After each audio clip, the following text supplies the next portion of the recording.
Hello, everyone, and welcome to Negotiating Ideas. This month commemorates the podcast first anniversary. I established Negotiating Ideas podcast in June 2022 to examine ideas related to liberty, pluralism, and democracy. To help us comprehend, I was joined by intellectuals and authors from across the world, including Afghanistan, Iran, Turkey, United States, Australia, and Europe. The Negotiating Ideas podcast's one-year anniversary marks a significant milestone in its journey to explore and discuss numerous perspectives. The podcast has been a venue for engaging discussions and thought-provoking ideas.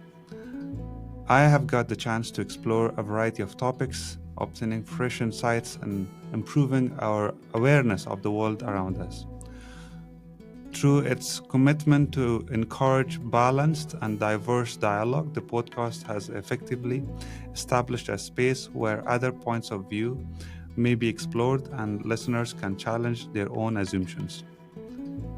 As it approaches its one-year anniversary, the podcast focuses on the bright future ahead, continuing to be a source of intellectual engagement. I would like to thank all of you for being part of the podcast and everyone who has been contributing to it. And coming back to today's session, I'm honored to have Dr. Hassan Abbas today with me. He is a distinguished professor of international relations at the Near East South Asia Strategic Center, NISA, National Defense University in Washington, D.C. Previously, he also served as a chair of Department of Regional and Analytical Studies at the National Defense University. He was also an advisor to Asia Society. Most recently, he authored a book titled The Return of Taliban, Afghanistan After Americans Left in 2023. This book delves into aftermath of the U.S. withdrawal from Afghanistan and the Taliban's revival. It's a compelling account which dives into political, social, humanitarian ramifications of Taliban regaining control of Afghanistan. It investigates consequences of women rights, governance, regional dynamics, and global security.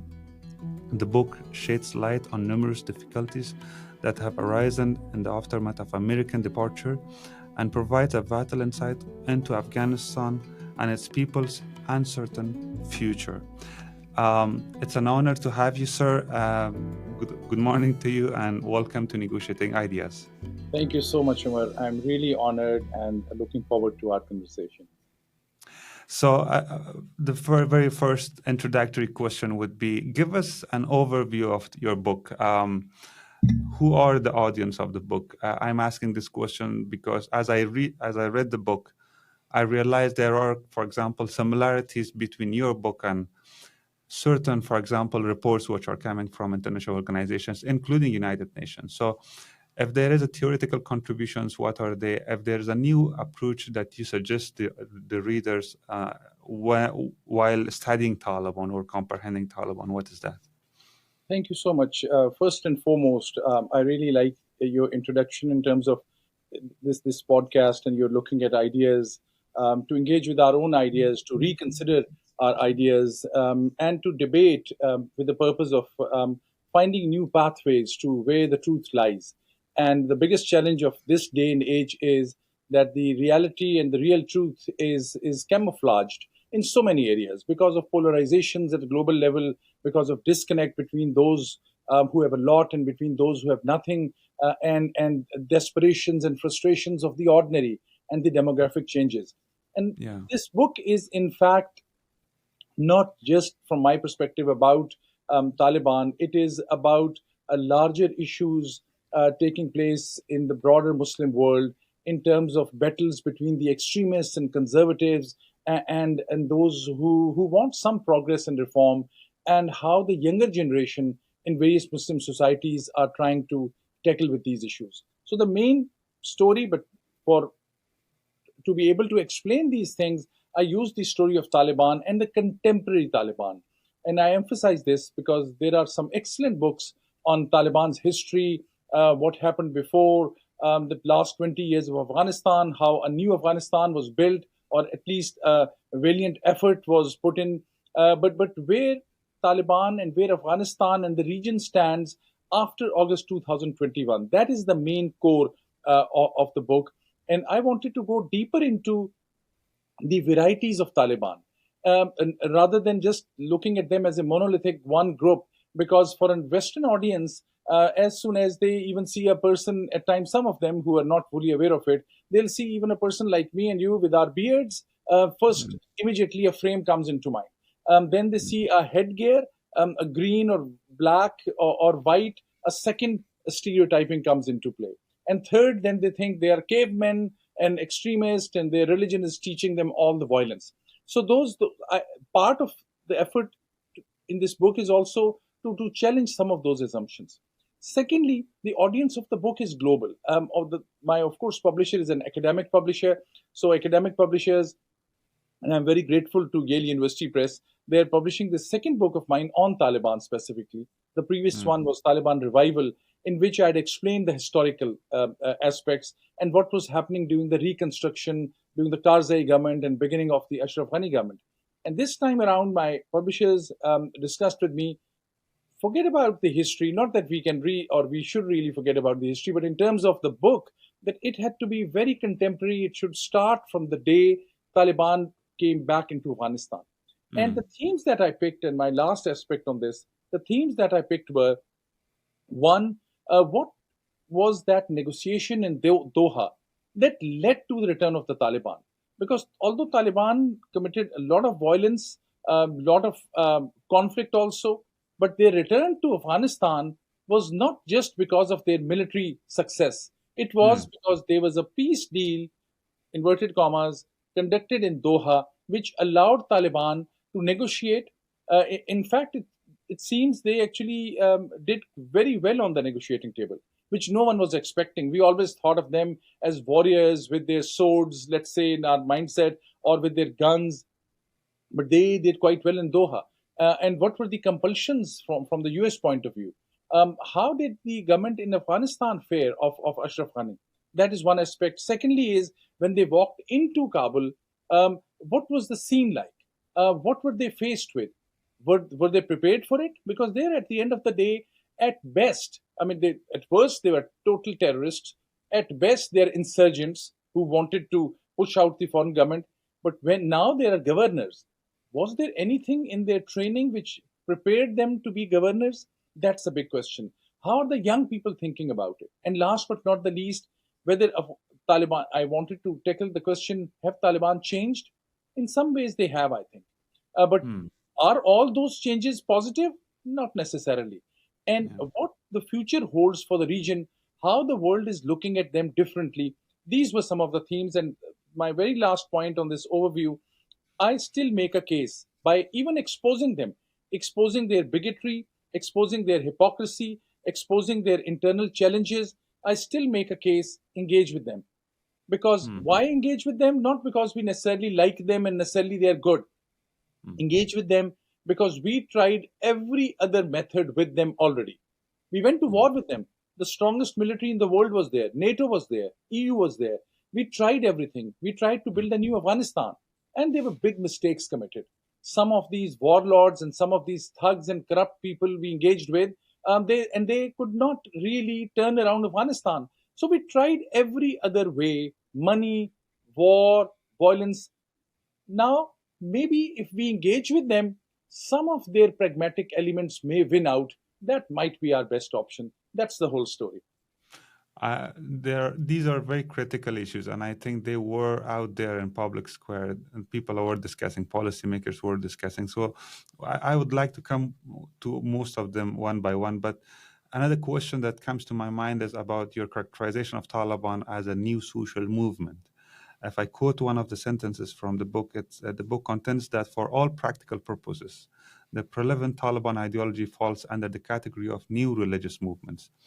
The framework of new religious movements, that's the movements offering alternative spirituality, or that are peripheral to the dominant religious culture, provides us with opportunity to understand how religious groups evolve based on different societal factors. So what triggered me here is how can we how can we Taliban how can we call Taliban a marginal uh, vis-a-vis a dominant religious culture? So now Of course, level of alliances matter here. You might be considering Muslim world in general as a dominant Muslim culture, and then Taliban as and the margin. But what about Afghanistan? Do you think also Taliban are emergent within the broader culture of Afghanistan? If so, how can a movement last for over 30 years? We are dealing with the Taliban over 30 years, and even within the Islam world, of course, we have to avoid this simplistic debate of painting Islam as a very closely aligned with radical ideologies. But one of the critical challenges of the Muslim world was how to address the issue of terrorism in their world. So since 9/11, at least, the Muslim world has been struggling, and there has not been so far a solution to it. Thank you so much. It's a very thoughtful question, and I really appreciate it, especially because I have so far given like maybe 30 interviews on the book, and this question was not posed to me. And this question is borrowed from a very important chapter in the book, which is on Deobandism and Taliban narrative. So I'm delighted, and I also use this chapter in this argument as kind of my theoretical framework, because the book was kind of a cross between an academic book and some ways more a contemporary trade book. I couldn't put this chapter or my frame right up front in the introduction chapter like it is done in most academic books, even though I mention it. But this is an important point I'm making. So first and foremost, I'm offering this new framework, not necessarily that I'm convinced that it has turned out to be a new religious movement, but I'm offering this frame, which is often used in the Western scholarship. The new religious movements also can be built upon cults. And when I say a cult, which is very contemporary, they borrow many things from mainstream Islamic worldview, because at the end of the day, the Taliban movement are borrowing from Islamic principles or teachings that are in vogue in South Asia. In my frame, at least, is the broader South Asia. And I explained it with link to Deobandi movement. And Deobandi movement also is a very new movement. Deobandi movement is a Sunni, a Hanafi movement, but it had political connotations.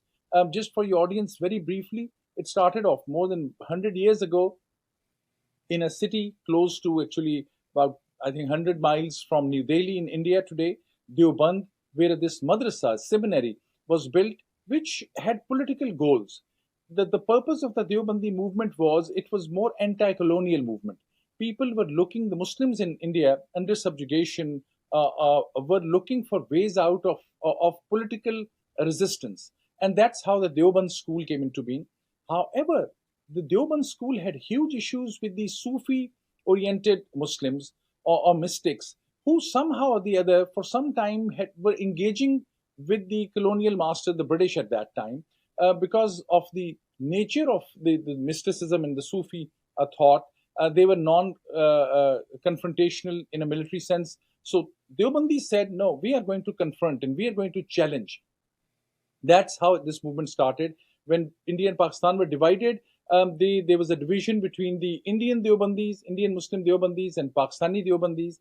On the Pakistani side, Deoband led to more of a political movement where some political parties like Jamiyat-e-Ulama-e-Islam, Jamaat-e-Islami, others which were kind of borrowing from Deoband, became very active. They became partners of the military dictatorships in Pakistan as well, and the military establishment. And then comes the last 40 years or so, the Afghan Jihad of 1980s, where these Deobandi madrasas in Pakistan were used as a tool to influence politics in Afghanistan. For Afghanistan, historically, I would argue, and in the book I have mentioned, Afghanistan was the hub of the mystics and the Sufi Muslims. And I'm not depicting Sufi Muslims as different from the Sunni Barelvis, for instance. But it was pluralistic. Shias were thriving in Afghanistan as well. Keep aside the Hazara story, which is a story of tragedy. Hazaras had, because they were seen different, because of their features, and others, they were always oppressed. But by and large, keeping aside Abdur Rahman and some of those, keeping aside, I'm saying not because they deserve to be ignored, but for the purpose of this argument, The Shias were there. Ethnically, Afghans were very different. It was a pluralistic society. Um, I often tell my students, read Baburnama, and you'll see when the King Babur came and built a new empire in South Asia, he was always not only missing the gardens of Kabul, he was missing the libraries of Kabul as well. So every major mystical movement, Sufi movement, whether it's Sunni or a Shia, had its base in Afghanistan.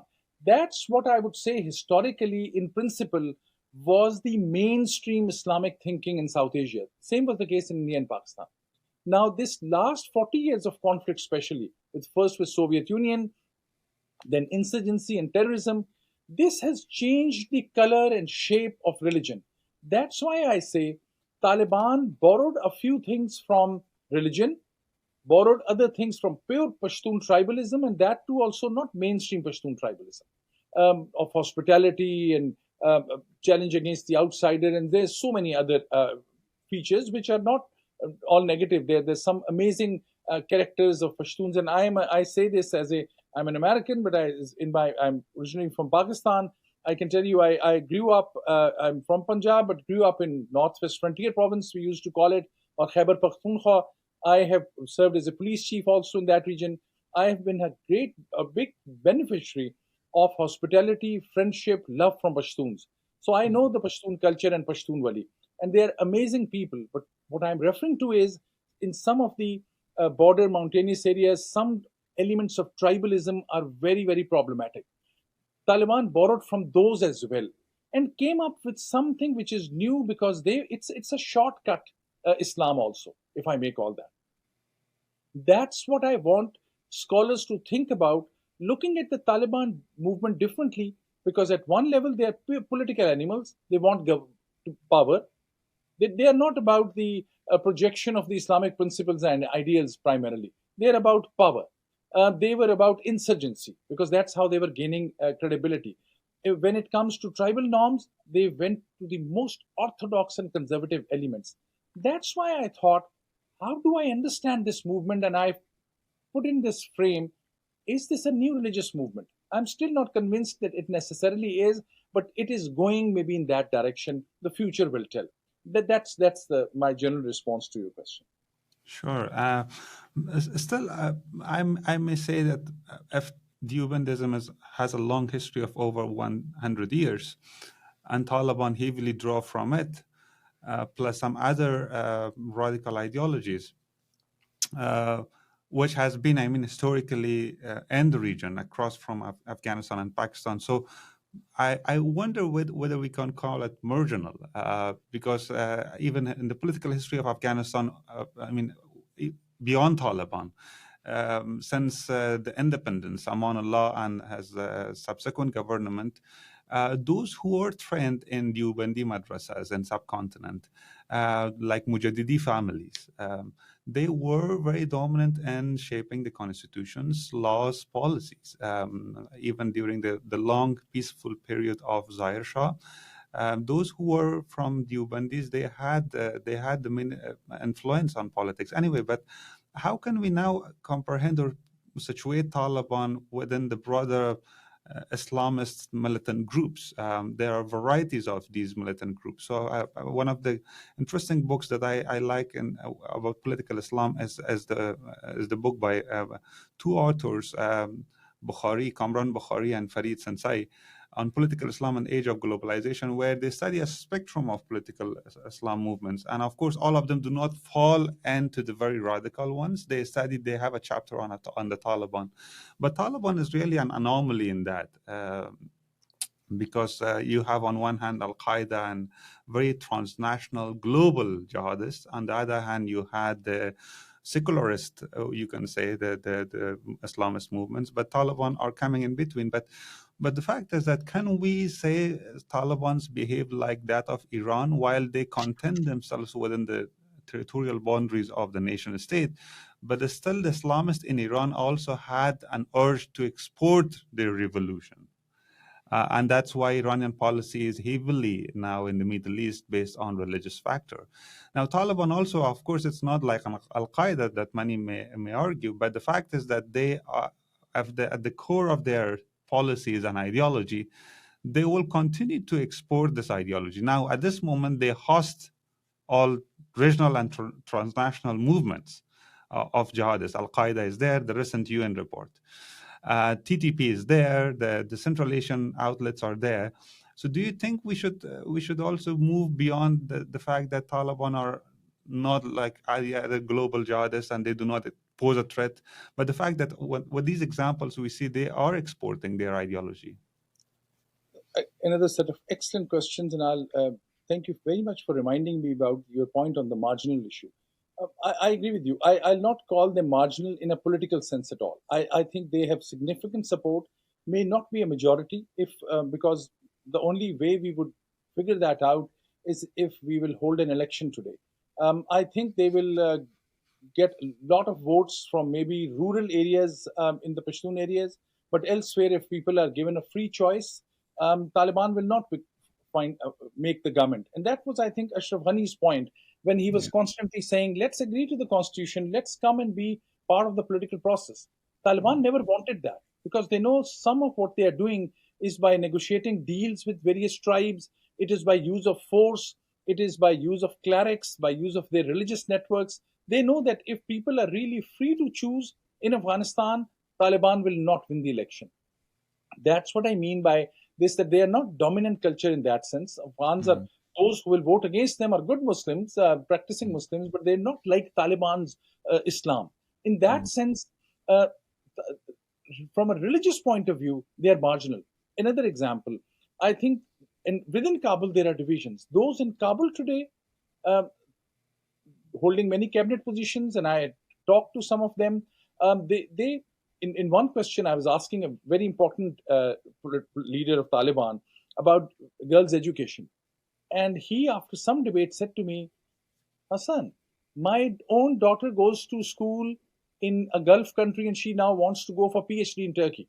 So you think I'm against women education? I said, but you're not challenging this, your own folks. There are other Taliban sitting in Kandahar. If you read Mr. Ishaq Zai's or Abdul Hakim Ishaq Zai, the Chief Justice, new book, or Mullah Hibatullah, their worldview is not mainstream Islam at all. This is very extreme. That's what I mean. The Kandahar, not Kandahari, because Kandahari Taliban is a different group, but some of those who hold power now in Kandahar, I would like to argue they are marginal in an ideological sense. Politically, they are dominant today, but religious point of view. But excellent question you have posed, because that helps me explain that. Thank you very much for mentioning the book by Kamran Bukhari and Farid Sanzai. Both are my very good friends, and we have worked together and discussed and debate these things together. Their book is excellent theologically, and I've quoted Kamran Bukhari. Kamran Khan is a well-known Pakistani journalist. Kamran Bukhari in my initial frame as well. The question of where to place them, they are not Al-Qaeda, of course. They are not even ISIS or ISK, Islamic State of Khorasan. In fact, I'm convinced Islamic State of Khorasan poses them the real challenge. That's why if Taliban have changed or come towards the middle, it is because of the pressure from the new extreme group, which is ISK, which is not only transnational, but which is far more violent. Taliban were violent as well. Taliban killed many Hazaras. Still, they are pushing them on the side. Taliban are, although they are saying politically, we will not take revenge, I think they mean it. They don't want to. But what can they do with their young folks who were always inspired? Oh, these are the bad guys. Whenever they'll get a chance in their small village, in a small street, they will take revenge, and they are taking it. So the difference, what I want to explain is, in this range of groups, there are differences. And so they are not ISK, they are not Daesh, but they are also not like Jamaat-e-Islami or Jamiat-ul-Ulama-e-Islam of Pakistan. They are still, in principle, those in Kandahar are anti-Sufi. But I was told, I met a very famous Sufi family members in Kabul who still are going and living in Kabul. And they were mentioning, I'll not name them because of their security. They mentioned that even now, this is last month, when they went to have a conversation about actually their spirituality, and there was a gathering of prayers. They said Taliban came in, Probably they wanted to watch. They sat on the side. They participated. They raised their hands for dua also. And since then, there was no attack on the Sufis. But we also know, in addition, that Daesh or ISK attacked a famous Sufi mosque where both Shias and Sunnis go in Kabul. They attacked many Shias, and Taliban are providing secure in Kabul at least. They are providing security to these Sufi mosques and other places. So I would try to keep Taliban in a different group, and that's why normally we don't exactly know where they are placed. That's why I'd mentioned the idea of, is this a totally new movement or some new reality? I would argue, last point, many Muslim movements congratulated them when Mullah Hibatullah announced this new Islamic emirate has been created. But neither the Pakistani religious political parties have really shown much inclination, although they have links with them, or any global movements. And also in Central Asia, I had a chance to go to Uzbekistan as well, in Turkmenistan. I asked many people about this, what they view of Taliban and why they are engaging with them. In fact, they are kind of quite friendly, both these countries, Uzbekistan and Turkmenistan. And they are quite, the Islam in Central Asia is still quite secular Islam in a sense. And I asked them, so is it out of, are they fascinated by the Taliban worldview? They said, no, we are engaging with them because we are fearful, because small components, small elements of Muslims in our countries, in those Uzbekistan and Turkmenistan, are becoming radical, more extreme Sharia oriented.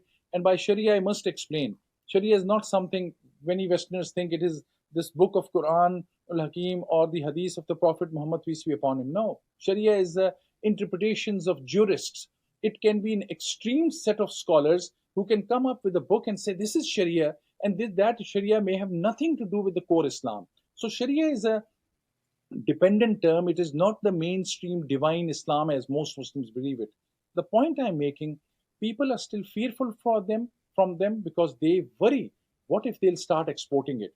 And last but not the least, Mullah Hibatullah, when he came to Kabul, I think he came to Kabul twice or maybe thrice. One visit was potentially, I think, initially a secret visit, but two visits we know about. And he made a speech, and his first sentences were, that speech, for those who want to research, it is on YouTube with English subtitles also. He said, well, the Muslim Ummah is very happy and because of our rise. Well, that's not true. I think there's no empirical way to say the global Muslim world was very happy with the victory of Taliban. Not at all. Most of the conservative orthodox elements were somewhat happy. Some were happy just because they wanted to see US and the Western world leave Afghanistan. The point again I'm making, at this moment, Taliban potentially are giving space to some of these extremist groups. We know about ETIM, we know about Tehreek-e-Taliban Pakistan soldiers there. But I would like to believe, and so far I have not seen any evidence, they are intentionally hosting any militant terrorist organization as an organization with the purpose that they can conduct any regional or international terrorism. The counter argument I know is what was Zawahiri doing there? Zawahiri was a very important friend of the Haqqanis, and they wanted at a personal level to help them. But I am not, because this is one of the deals they made in Doha. Top leader after top leader of Doha, of Taliban, said in Doha to United States and others, we will not allow our land to be used for terrorism globally or regionally. I think the day this changes, this will become a very complicated story for the Taliban.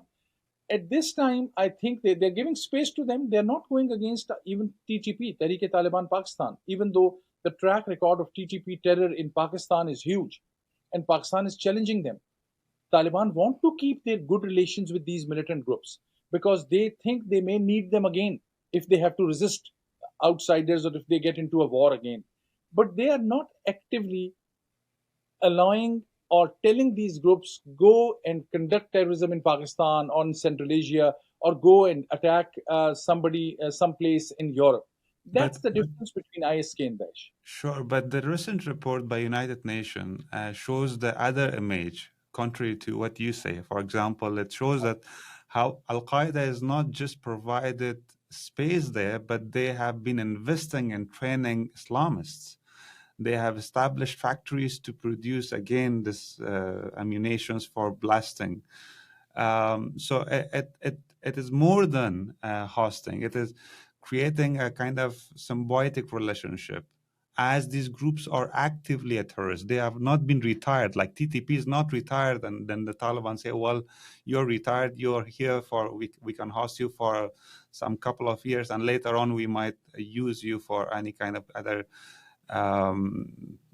insurgency that we may have. So it's really challenging. Now, connected to this, I also wanted to highlight the fact that whenever we talk about Taliban and to what extent they have been moderated, we tend to provide individuals examples. Oh, well, X or Ahmad or Mahmoud say to me that, well, they are pro-education. But is this not misleading methodologically, instead of considering Taliban as an institution now at this moment, or as a movement? We go down to the level of an individual who may not have an influence over decision making. So that's why I'm saying, if Taliban is an institution now, the only characterization which might perfectly suits them could be an sultanistic regime. I borrow this term from Max Weber, and some other sociologists and political scientists like Alfred Stephen has been using it. So a sultanistic regime is a one that it's extremer than a totalitarian regime, wherein the leader have ultimate discretion, and then institutions may not have autonomy of changing the decision. So here you have the leadership, Mullah Haibatullah, or the circle, who sets the goals, and no one dares to change them. So in that case, it doesn't matter if 2-3 Taliban may send their girls, their daughters to school. It doesn't, because it doesn't change anything on the grounds in terms of policy. So why we are not considering Taliban in terms of an institution as a whole, rather than building up hoops on those who may not change anything? All important points. I'll give you an example in this way that one, we are still in the very early phase of the Taliban rule. They still are struggling. So they are still not have been able to really make Afghanistan as a new state per se. That's point number one. For instance, if we had gone to Afghanistan in 2005, all the things that President Hamid Karzai at that time or Ashraf Ghani later on wanted to do, hardly 10% of those things were established. We had all the money, we had all the intentions, we still couldn't do that. So if today someone will ask me whether President Hamid Karzai or Ashraf Ghani really wanted it to go bad, no, they wanted it. They were struggling. They wanted to build a new Afghanistan.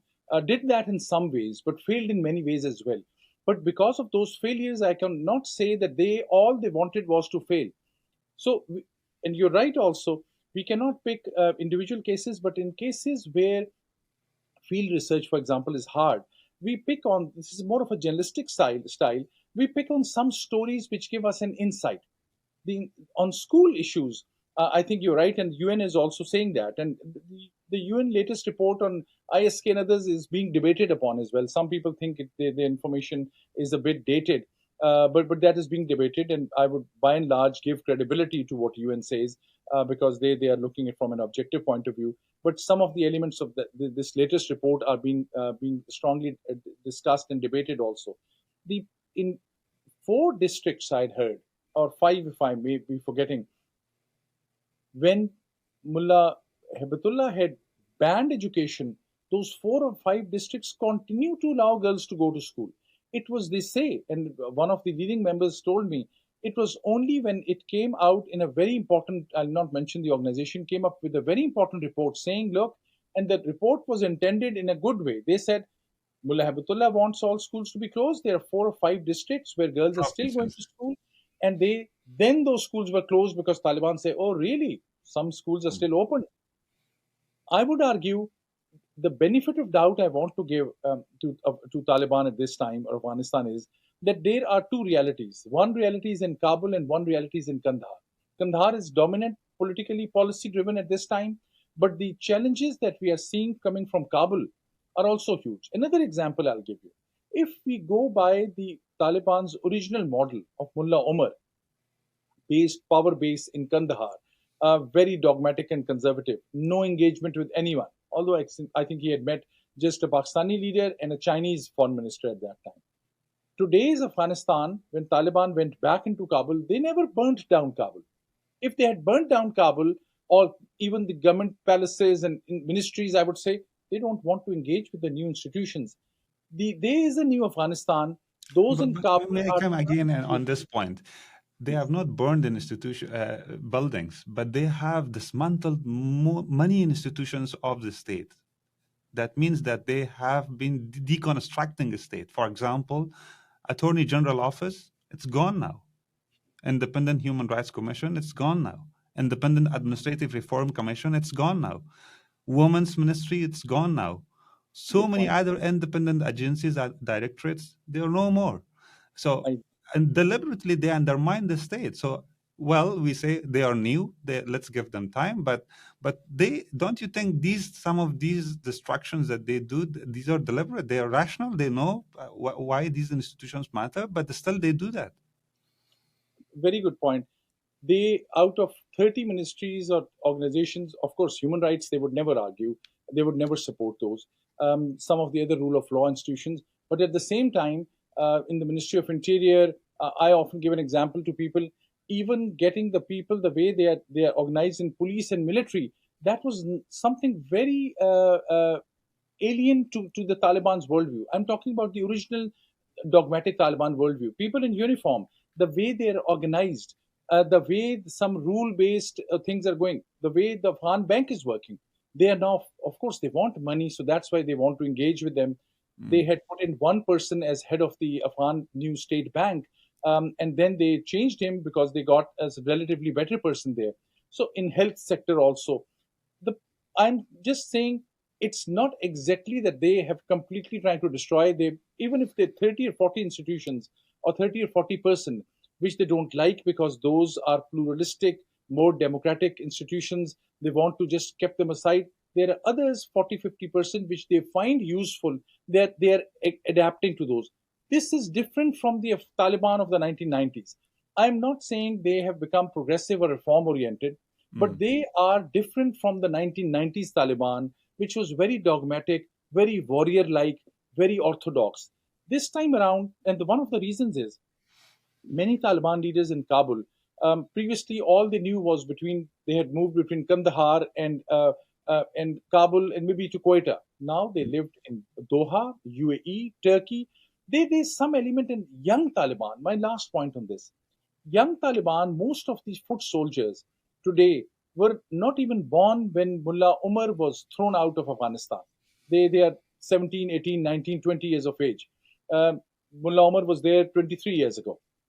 The point I'm making, these young people have not gone to the madrasas, Deobandi madrasas or elsewhere. They have opted for Taliban worldview because there were lack of options in their area. They are the ones who might be more open to a better Afghanistan, which is not authoritative and oppressive like what Kandahar today wants. And that's where my chance of hope comes in. And last point on this is, at the end of the day, if let's say that what I'm saying, that the kind of some of the positive things that I'm forcing myself to see, not that I like those, I'm forcing myself to see because the alternate is another series of wars and conflict. The last series of war for 20 years never took us anywhere. This time around, at least we should be able to, maybe in 3 years from now, if the kind of negative assessments, which might turn out to be accurate, if those are given more preference, then we will jump into war again, and Taliban will again become the insurgents and the new heroes. Give them a chance. Let's see if they fail. The international community and especially the regional countries have a far better option. And the regional countries I will hold more accountable.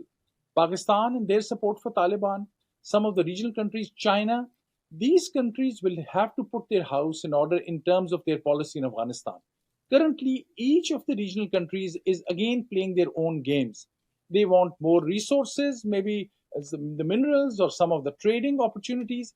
They'll have to put their house in order. Otherwise, this Taliban model of Kandahar model, which is dogmatic, very, very problematic. Anything that comes from Mullah Hibatullah and Ishaq Zai, I am very, very skeptical that they can lead to anything progressive for Afghanistan under any circumstances. If Pakistan, Turkmenistan, Uzbekistan, China, Iran, Turkey, UAE, if these countries are not going to push back on these extremist trends because they're engaging with them, they will all be negatively influenced by this. That's my point. Can I ask you more precisely what do you mean how they should push, or in terms of engagement that you highlight, can we be precise a bit? So let's say we open up the dialogue, and the world has been open to dialogue with the Taliban, but what exactly we should do? I mean, everyone, the region and the US, in terms of dialogue, more than what they do. Do you think that something is missing, or in that sense? I think a lot is missing. Our, to start with, our current strategy and policy is not working because Taliban are step by step going in a direction that you so rightly pointed out. Closing one institution, closing the Afghanistan, the university. Mullah Hibatullah and his gang, which is some of the most notorious extremists in their camp, are gaining more power. The only change in there was when the Prime Minister of Qatar, and I think the Crown Prince, went and saw Hibatullah and put some of the things straight to him, because without Qatar support, without UAE support and Turkey support, this Afghan government, Taliban government, cannot run. They are getting a lot of support from the region. Every day, UAE and Turkey are trying to get the big contract for the Kabul airport. My thinking is that if these countries, all these countries who have now economic interests, security interests as well, they should, I'm sure they're all convinced that girls have to go to school.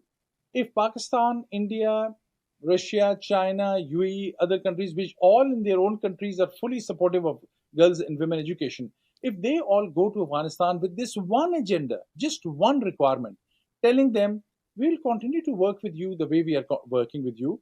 The humanitarian assistance is taking place. There are regular trips and regular flights. Just look at the log of the airlines that are landing in Kabul. There is a daily international, some regional delegation, daily or weekly, I should say, which is in Afghanistan. They should tell them, we will stop these engagements if you're not allow girls to go to school. Number one. But Number still, I two, mean, sir, there is no sign that Taliban may respond to this. I'm posing these as a matter of argument, not to oppose you. But I mean, well, collectively they have not visited Kandahar, but I mean, entire region is unified on the fact that Taliban should change certain things. But the response from Taliban was also one single sentence since day one: do not interfere in our internal affairs. And even the recent visit of Qatar's prime minister, what had changed? Anything? no, at times, like the Doha negotiations were happening, a lot was happening behind the scene. And when a lot is happening behind the scene, things may change slowly at various times. I think a lot of what we are hearing from the region countries is all rhetoric. When they say we want Afghanistan to change, these are purely rhetorical statements for the global audience. I think they have not gone to Afghanistan by making a concerted case. For instance, the UAE and Turkey, who want a deal on the airport in Kabul, do you think if they go and tell them we don't, and other countries also agree with them, that yes, none of us will take this opportunity to get a contract there. Let's all of us and go and tell them there'll be no planes flying out from Kabul. Those kind of things, rather than a threat of war. The problematic thing is when West and NATO goes again to them and say, okay, we are going to bomb your airport, which they can. That would be going to a point which is, I would say, counterproductive at this time. But the regional countries' banking systems, humanitarian issues, India is offering them training to the bureaucrats from Afghanistan. Pakistan is hugely investing in trying to get many students from Afghanistan. Taliban know in this day and age, they needs $8 to $10 billion. They're getting $2 billion from various checkpoints and local trade cases. Many people, there's a demographic changes happening in Afghanistan. People from many regions are going close to Kabul because they think maybe they'll find something to eat. There is a humanitarian disaster waiting to happen in Afghanistan. In this scenario, Taliban, day after day, in my assessment, are under more pressure to engage. Maybe they'll not start with a girls' school. And that's an argument I have debated in the book as well, and I've explained it to many Western audiences as well.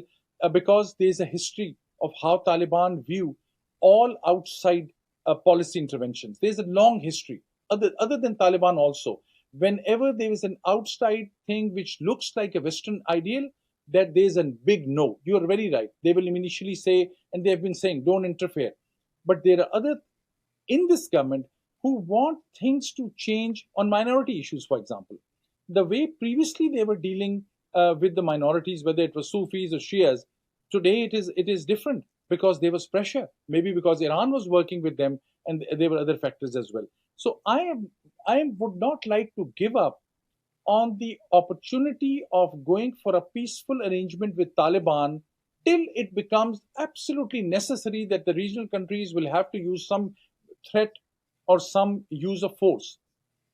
I want to give this chance of we gave 20 years to a totally new way to change things around. Oh, It well, didn't work. let me just, as a last point, maybe.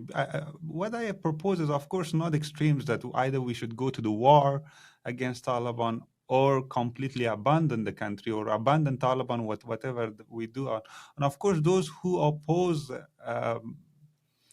a kind of engagement, not a critical engagement, of course, but engagement without a nuance, also do not necessarily suggest an alternative war. The fact is that we have to critically think to what extent we have leverage. International community plus region has a leverage over Taliban to change few things.